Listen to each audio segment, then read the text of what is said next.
बेदर्द जीजा ने मेरी चूत फाड़ी। आज मैं आपको अपनी सच्ची कहानी सुना रही हूँ।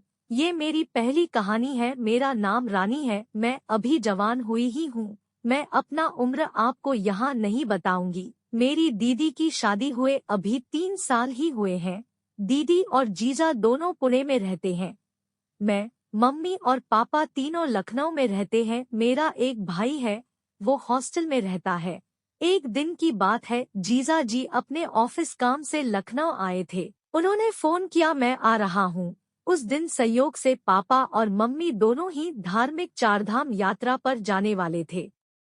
रात के 8 बजे टिकट पहले से बुक था, इसलिए जाना जरूरी थी। पापा मम्मी दोनों जीजू को बोले कि आ जाइए, हम दोनों तो नहीं रहेंगे पर रानी यहाँ है, वो आपका ख्याल रखेगी।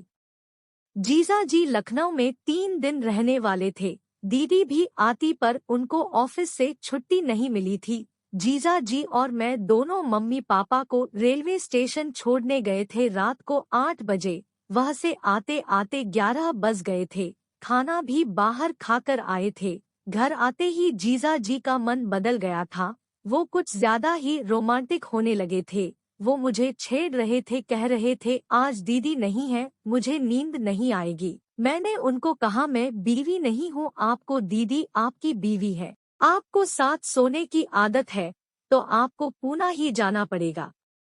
मैं डर गई क्योंकि मेरी चुत की छेद काफी छोटी है और उनका लंड बहुत मोटा, पर मैं कामुक हो चुकी थी। मेरी चूत भी गीली होने लगी थी। उन्होंने मुझे बेडरूम में ले गए। उन्होंने सबसे पहले अपना कपड़ा उतारा, फिर उन्होंने मेरे कपड़े उतारने लगे, पर मुझे काफी शर्म आ रही। आज तक कभी किसी के सामने नंगी नहीं हुई थी। मैं मना करते रही पर उन्होंने मेरी एक भी नहीं माना और मेरे सारे कपड़े उतार दिए, मुझे लिटा दिया और मुझे चूमने लगे। उन्होंने मेरी छोटी चूचियों को और निप्पल को मसलते और फिर अपने मुंह में ले लेते।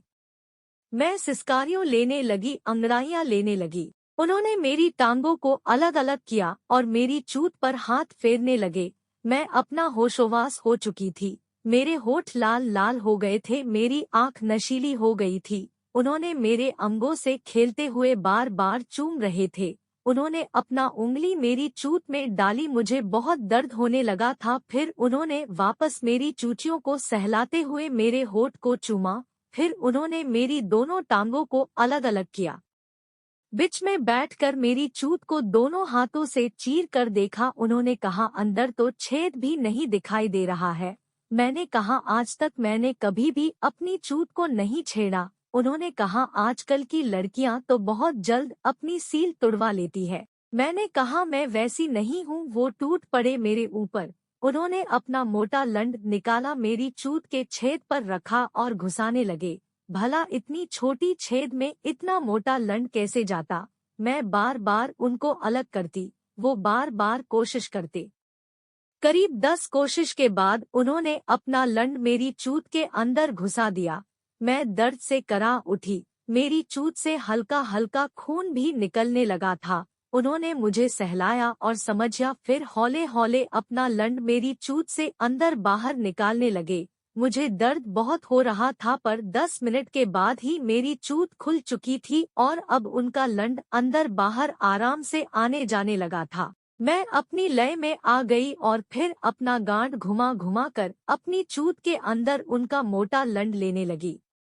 वो जमकर मुझे चोदने लगे। अब मुझे दर्द का एहसास भी नहीं हो रहा था। जोर जोर से धक्के देकर जोर जोर से मुझे चोद रहे थे। वो मेरी चूचियों को दबाते, मुझे चूमते और जोर से धक्के देते। मैं ओहा आ ओहा उफ की आवाज निकालती और उनके लंड का मजा लेती। करीब 1 घंटे की चुदाई के बाद वो झड़ गए और मैं भी शांत हो गई। बेदर्द जीजा ने मुझे पूरी रात दर्द दे देकर चोदा, पर मैं भी कहाँ कम थी। मैं भी उनके लंड का मजा खूब ली और 3 दिनों तक मैं उनकी पत्नी बन गई। वो जब जाने लगे वापस पूना तो मुझे आई लव यू कहा और बोले आपका प्यार कभी नहीं भूलूंगा। ये 3 दिन मेरी जिंदगी का सबसे हंसी पलों में से एक है। आपके जैसा साली सबको मिले। इतना कहकर वो मुझसे विदा लिए।